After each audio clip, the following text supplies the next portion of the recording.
Donald Trump will always exploit and politicize a tragedy if it is in his interest, and that is exactly what he is doing right now with Charlie Kirk. The right has immediately jumped to this ridiculous and disingenuous line that the rhetoric of the left is responsible for political violence and the epidemic of gun violence in America. It is simply not true and laughable, coming from people who had their lives threatened by a violent mob that the president sent after Congress, and yet they're blaming Democrats, but of course they are. It is not just idiotic, but it is also dangerous, and we are seeing that play out right now as a bomb threat has been called in at the DNC, and this administration is in such a state of panic and is such a failure that an FBI event was just canceled. We're going to get into it all, but before we do, I want to start with some of the actual rhetoric leading to harm right now, and it's from Sean Hannity right here.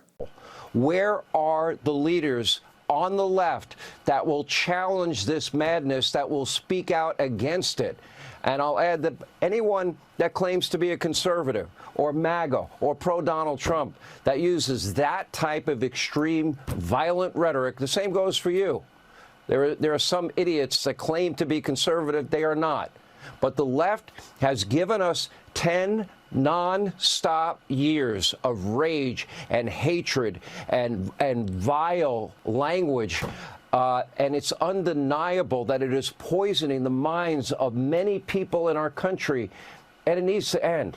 This is what we continue to hear from right-wing hosts, Republicans in Congress, and of course the President of the United States. They are after us. They went after Charlie Kirk. They went after Donald Trump.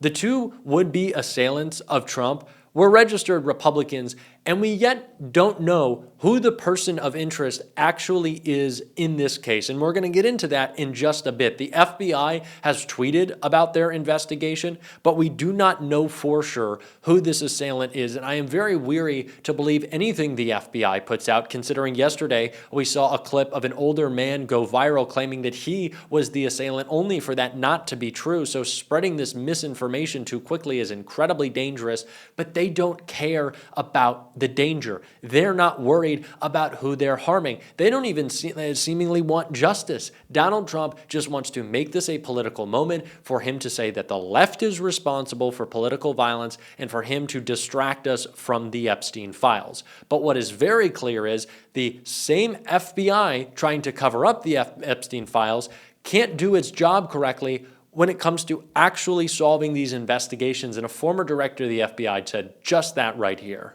There's one thing that I think is very inconsistent, and it bothers me, and that is that photo that you're looking at right now. That's the photo of this guy blending in. The description that the FBI put out, the description you just heard on that radio, was a description of someone who was in tactical gear, fully kitted out, it sounded like. Now, granted, he could have hit all that stuff, but that hasn't been found. So I'm not sure that, there's an inconsistency there that could actually come back later at a trial to be what I would call exculpatory material.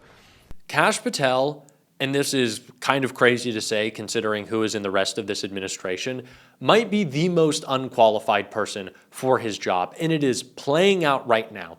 It is also important to note that the former director of the Salt Lake City office of the FBI was fired just a few weeks ago by Kash Patel. Kash Patel and Donald Trump have gone through a systematic purge of the FBI, trying to take away anyone with actual talent for their job who is not a complete loyalist to Donald Trump, because above all else, that is what they care about. Loyalty is valued in this administration more than actual ability. These are the people who said they were bringing back the meritocracy, and apparently the meritocracy is who can just go and spew on Fox News, because that's exactly what we're seeing right now, and it is gross. That is what is happening.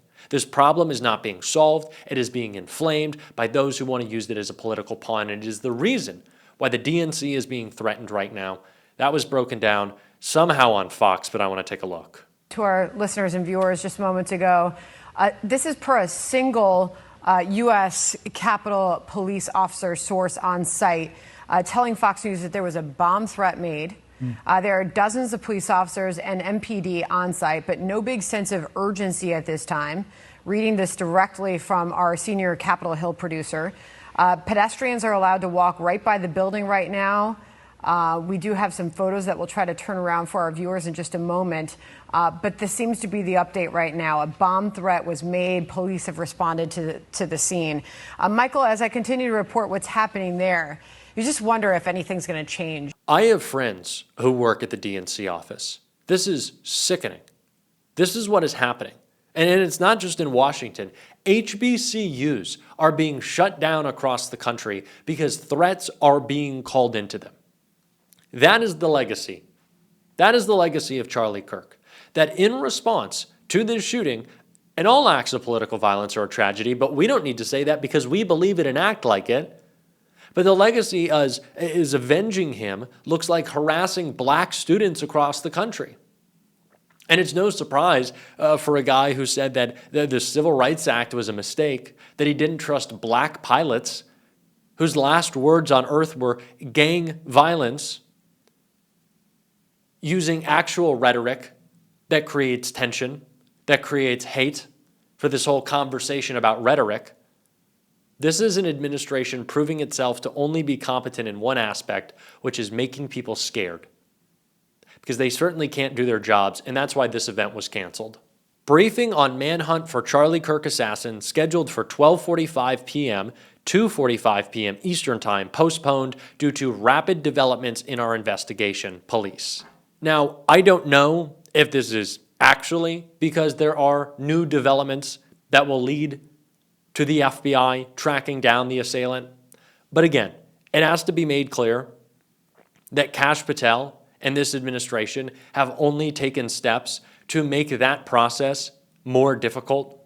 Their purge of the FBI, the movement of ICE agents, of FBI agents to ICE, has made it more difficult to keep us all safe. Because Donald Trump wants to carry out his mass surveillance, he wants to send out his mass thugs to intimidate communities of color. That's what Donald Trump wants. And by the way, on Donald Trump's ICE raids, we're now hearing that the State Department hasn't denied the fact that immigration status can come into question based on your online response to Charlie Kirk's death. Let me say that again. If you are an immigrant in this country, Donald Trump might come after you for what you post about Charlie Kirk. That is where we are. If that doesn't terrify you, if that doesn't show what they're looking at, what they're tracking, what information they want to have on your phone, how this administration feels about dissent, freedom of speech, the very thing that they're claiming Charlie Kirk was a warrior for, discussion, and discussion is important. Debate is important. But going after people critical of a political figure who simply post how they feel online, and I did too. I posted how I felt. I'm posting how I feel. I'm doing it right now. And you're saying that I could be tracked down by the thugs in this government for that? It's insanity. But that's their focus right now, is on suppressing dissent. That is the administration that Trump has built. That is not to keep people safe. It is not to track down a killer, a murderer. No.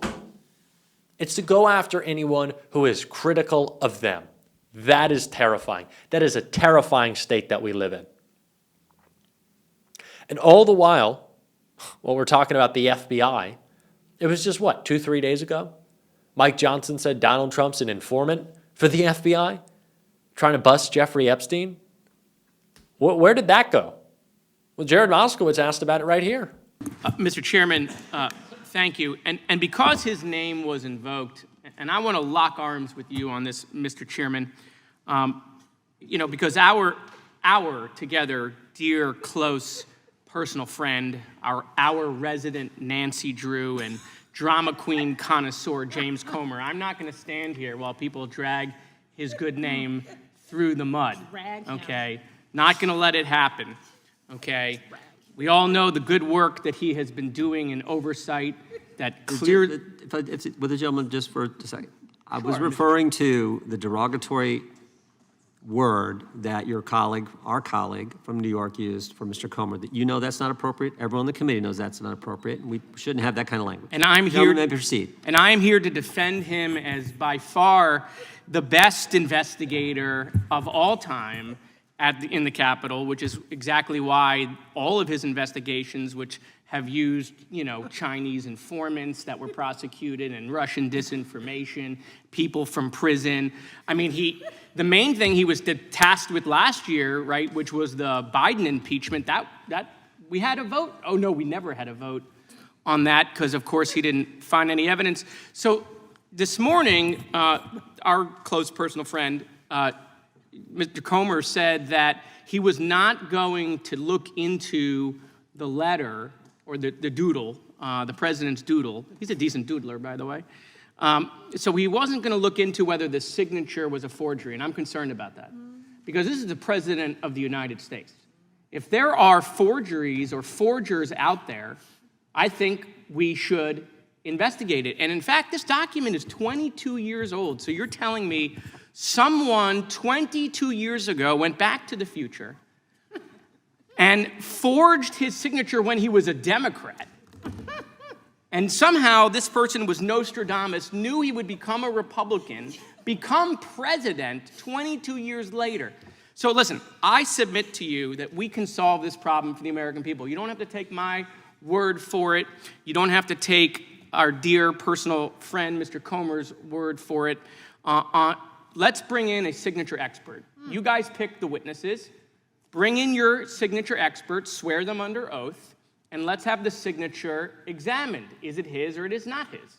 We don't have to play games or the president says it's not his, we say it's him. No, let's bring in a signature expert, a referee, because we can't agree on anything, even when it's right in our face, of whether that is indeed the president's signature, or if it's a forgery, we should immediately open up an investigation into this forgery. I think that's... Will the gentleman yield for a question? I will have absolutely yield to my esteemed ranking member, Mr. Raskin. Well, thank you, Mr. Moskowitz, for this point. I know that the President of the United States brought a $10 billion lawsuit against the Wall Street Journal for reporting about the existence of this. He denied that it existed in any way. What is the state of that litigation? I think, wouldn't we want that resolved before we move to a handwriting expert?